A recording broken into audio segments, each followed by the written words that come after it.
Welcome back to Up North at 4. We are starting our dive into politics this week by welcoming Andrew Hitt, the Republican Party of Wisconsin chairman. How are you doing today, Andrew? I'm doing great. It's great to be with you. Fantastic. Well, first question here. Some not great news for you guys. A recent Morning Consult poll has Biden up by 6 points in the Badger State. So what is your party's strategy to recapture that 2016 energy it had? Well, you know, in 2016, the Marquette poll, one of the most respected polls in Wisconsin, had the president down 9 in June, had him down 7 in October, and had him down by 6 points just 2 days before the election. So we're not too worried about the Marquette poll or the Morning Consult poll. What we're doing is what we've been doing really for over a year now, which is organizing. We've been recruiting, training, and now deploying volunteers. And that's really our strategy.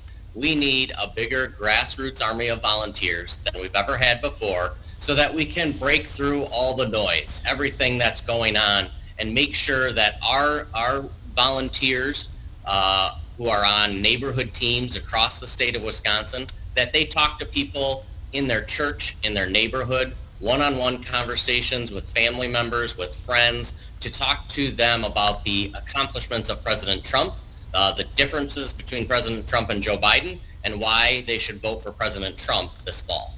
Well, I'd like to mention a couple of strategies here, Andrew. So a Trump campaign lawyer turned in ballot papers for Kanye West. In addition, the intelligence agency are telling us that Russia is actively interfering in our election.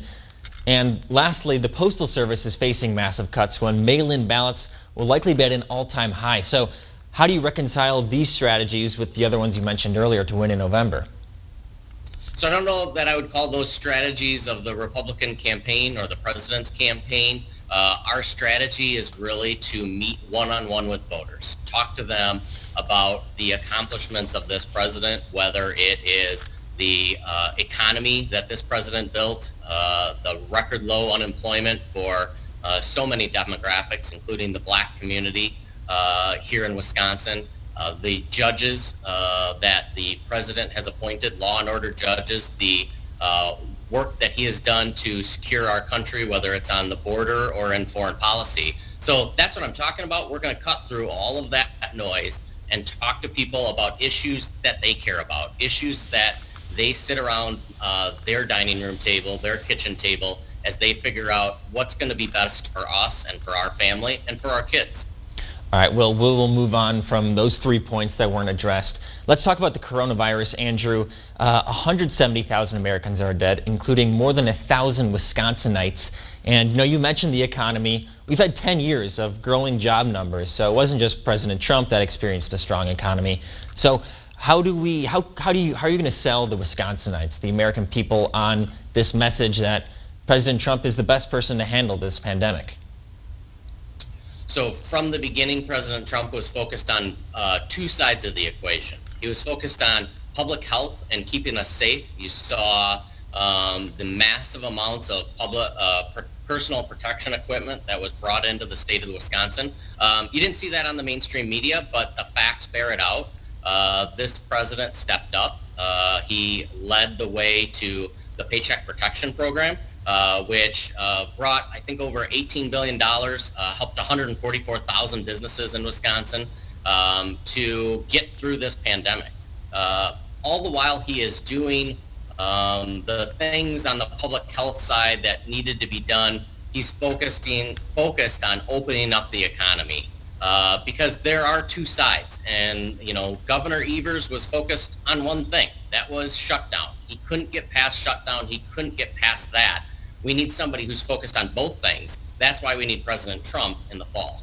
Let's talk about the messages between the Democrats and the Republicans. I've heard of a lot of unity coming from the Democratic side, and the divisive rhetoric of President Trump that occurred in 2016 before that election, it seems like it's continued now to the 2020 election.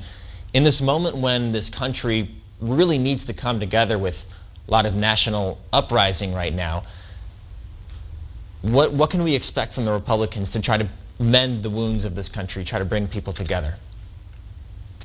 Well, I don't think I could agree with your characterization. The Democrats may have unity, but they have unity towards lurching us towards socialism. Biden picked Kamala Harris, the most liberal senator in the United States Senate. She has a more liberal rating than Bernie Sanders, if you can believe that. The president has found many ways to communicate directly to the American people. He is blunt at times. He speaks his mind. He tells us how it is. But he believes in America. He believes in freedom. He believes in opportunity. And he loves this country. And we need President Trump to lead us the next 4 years. Andrew, thank you so much for joining us. I know you're a very busy guy, so we really appreciate you coming on this program today. Great to be with you. Thanks so much.